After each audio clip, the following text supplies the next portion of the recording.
नमस्कार दर्शक बंधु चांचल्यकर न्यूज नवीन एवं पांड्यान को लगिला झटका। नवीन एवं पांड्यान जो 2024 इलेक्शन ने मन इच्छा जो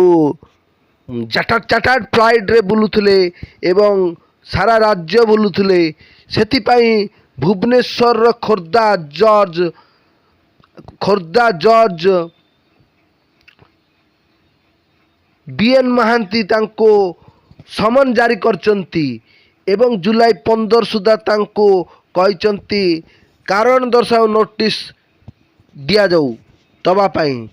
एडवोकेट सुधीर चंद्र महांती करचंती एक केस दायर करथिले एवं से केस आधार रे भुवनेश्वर खोर्धा दोरा जज बीएन महांती सार केस दायर करिचंती एवं नवीन एवं पांड्यान को अदालत सामन जारी करची एवं जुलाई 15 सुधा रिपोर्ट दाखल करने पाई निर्देश देइचंती। पांड्यान एवं नवीन को बड़ झटका कारण जेतेबेले नवीन पट्टनायक थिले ओडिशार मुख्यमंत्री एवं 2024 इलेक्शन रे पांड्यान जोटा कि चार्टर्ड जेट जाकू सबु बेले व्यवहार करुते हेलिकॉप्टर टाकू मन इच्छा सारा राज्य घुलीचंती एवं 30टी जिला बुलीचंती सेतिपाई जो कोटी कोटी टंका खर्च होईची तार जवाब मागिची भुवनेश्वर खोर्धा जज बीएन महांती। वर्तमान नवीन पट्टनायक एवं बीके पांड्यान जे कि आपण माने जानिथिबे 2024 इलेक्शन बेले नवीन पट्टनायक कोठी की जाई नथिले बुलिया पई एवं कोनोसी नेता को मध्य स्टेज रे चढ़ाई दे नथिले। बीके पांड्यान होचंती अघोषित महानायक वा राजा भाबिथुले कारण से तो जानिथिले नवीन पट्टनायक जितिए बोली तेणु सी भाभी नथिले जे एभली एक परिस्थिति आज उपजी जीव। दुर्भाग्यवशतः 2024 इलेक्शन टी नवीन पट्टनायक आज हारी जाइछंती जा फल रे एबे केस टी को रिओपन करा जाइछि कारण एडवोकेट सुधीर चंद्र महांती को सहित कोर्ट डायरेक्शन किछि देई नांती केवल नोटिस करछन 18 रे रिवीजन केस को एडमिट करछंती एवं ताकू नोटिस दियाइछि जे तमे जवाब दाखल करो। ए जो अभियोग आपन विरुद्ध आछि आपन को कोन कहिवार अछि आपन वक्तव्य दियौ तमे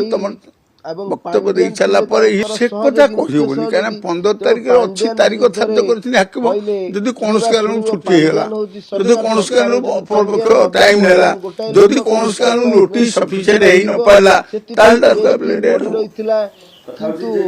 सुधीर चंद्र महांती एडवोकेट छाड़ी नथिले एवं केस टाकू गड़ाई चलथिले एवं से गवर्नर को पाखरे जाई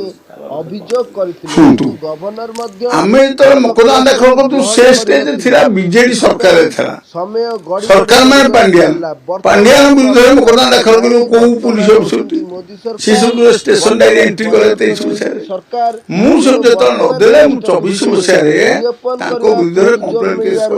6960 महांती एडवोकेट सुधीर चंद्र आपण हाईलाइट वर्तमान हाकिम को कहि परिबनी भूल कले बोली हाकिम विचार कर कहिले सुधीर चंद्र महांती को सहित मुख्यमंत्री ना सेतल पूर्वतन हेयनी तेणु मुख्यमंत्री पूर्वतन जेहेतु अछंती जेतला आपण मकदमा दाखल करथिले से मंत्री देखिबे तमे गवर्नर जो परिस्थिति आसी आमे गवर्नर को मुगली गवर्नर को तो बेटी दिल्ली जे सैंक्शन दियंतु बोली से रखले 8 मास एवं जिल्लार जज से देले भुवनेश्वर किछि न देले से कोटी गवर्नर को देबे मुख्यमंत्री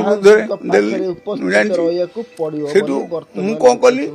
ना जेतल न देले मु सेति बेले गोटे हाई कोर्ट डिसिजन आसिला जे जदी कोन सी जगह रे से जो माने एलिगेशन लगैचंती या केते सत्य जदी कोन सी जगह रे जेतले मुख्यमंत्री थिले तांका आदेश रे सैंक्शन 6 मास भीतर दिया न गला किबा रिजेक्ट न होला तो निश्चय थिबो किछि ताहले धरि नि आजबो जे तो परे कहबो से दोषी से हमें से जजमेंट देइकरी मु एथि जे मु पखे बेटी के देली किछि कहि परिबा नै ये बर्तन ये औरत या 6 मास भीतर से देलेनी 8 मास हेलानी बर्तन अपन जजमेंट कर सरकारी से जजमेंट करी कोन कले मु जिला जज दाखल भूल कले बोली किंतु से केसु खाजो କେସ୍ ଖାଦ୍ୟ ନ କଲେ ଇଏ ବଡ଼ ବଡ଼ ଲୋକ ବଡ଼ ବଡ଼ କଥା ଏଠି ନୂଆ ପିଲା ଭଲ ମନ୍ଦ କ'ଣ ଭାବିଥାଏ ମୁଁ ସେ କଥା କହିପାରିବିନି ଆଜ୍ଞା। ସେଇଟା ଆଉ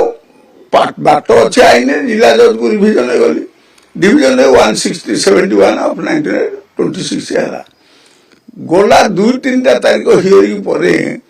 ମାନ୍ୟବର କୋର୍ଟ 18 ତାରିଖରେ ଶୁଣିଲେ ଓକିଲଙ୍କୁ ଆମକୁ ଶୁଣିଲେ ସେ ଅର୍ଡର କଲେ ଯେ 15 ତାରିଖ ଭିତରେ ତାଙ୍କର ପ୍ରତିପକ୍ଷର ବକ୍ତବ୍ୟ ରଖନ୍ତୁ। ସେ ବକ୍ତବ୍ୟ ଶୁଣି ସାରିଲା ପରେ ଯଦି ସେ ସାଟିସ୍ଫାଏଡ୍ ହେବେ ଯେ ମୋର କେସ୍ ଅଛି ତାହେଲେ କେସ୍କୁ ତଳକୁ ପଠେଇଦେବେ ଯେ ପୁଲିସ ବିଚାର କରୁ। ଯଦି କୌଣସି କାରଣରୁ ସନ୍ଦେହ ଭିତରେ ରହିଲେ ତାହେଲେ ଆମକୁ ଡାକିବେ 15 ତାରିଖରେ ଆସ ଶୁଣାଣି ହବ। ଆମଠୁ ଶୁଣିବେ ପ୍ରତିପକ୍ଷରୁ ଶୁଣିବେ ତେଣୁ ସେ ଅର୍ଡର ପାସ୍ କରିବେ। ଆମର ଅଭିଯୋଗ ଥିଲା 300ରୁ ଉର୍ଦ୍ଧ୍ୱ ଯୋଉ ପାଣ୍ଡିଆନ ବୁଲିଛନ୍ତି ହେଲିକପ୍ଟରରେ ସେ ଟଙ୍କାଟା କୋଉଠୁ ଆଣିଲେ। ଆମେ 30ଟା ଏସ୍ପିଙ୍କୁ ଲେଖିଲୁ 30 ଜଣ କଲେକ୍ଟରଙ୍କୁ ଲେଖିଲୁ ଯେ କୋଉଠୁ ପଇସା ଖର୍ଚ୍ଚ ହେଇଛି ଆପଣମାନେ ତ ସବୁ କରୁଥିଲେ ସେ ଜାଗାରେ ଥିଲେ ମିଟିଂରେ ଆଟେଣ୍ଡ କରୁଥିଲେ ନା ସେ କହିଲା ଆମେ ସେ ବିଷୟରେ ଜାଣିନୁ ଆମେ ଯାଇଛୁ କିନ୍ତୁ ଆମେ ସେ ବିଷୟରେ କୋଉଠୁ ଟଙ୍କା ହେଇଥାଏ ଜାଣିନୁ। ବିଭିନ୍ନ ଡିପାର୍ଟମେଣ୍ଟକୁ ଗଭର୍ଣ୍ଣମେଣ୍ଟର ସେ ଚିଫ୍ ମିନିଷ୍ଟରଙ୍କ ଅଫିସ ମାଗିଲୁ ଦିଅନ୍ତୁ କପି କିଏ ଟଙ୍କା ଦେଇଛି ସମସ୍ତେ କହିଲେ ଆମେ କେହି ଦେଇନୁ। ତେଣୁ ମୁଁ ଭାବିଲି ଯେ ନିଶ୍ଚୟ ଚୋରି ପଇସା ଖର୍ଚ୍ଚ ହେଇଛି ଖଣି ମାଫିଆ ବାଲି ମାଫିଆ ଜମି ମାଫିଆ ଏଇମାନେ ତାହେଲେ ଖର୍ଚ୍ଚ କରିଛନ୍ତି କିମ୍ବା ଅନ୍ୟ କୋଉଠୁ ଆସିକି ଖର୍ଚ୍ଚ ହେଇଛି। ତେଣୁ ତାଙ୍କୁ ସନ୍ଦେହ କରିକି ମୁଁ କହିଲି ସରକାରୀ ଅର୍ଥ ଯେହେତୁ ଅପବ୍ୟୟ ହେଇଛି ବୋଲି ମୁଁ ଭାବୁଛି ଏତେ ଯୋଉ ପଇସା 100 କୋଟି ଟଙ୍କା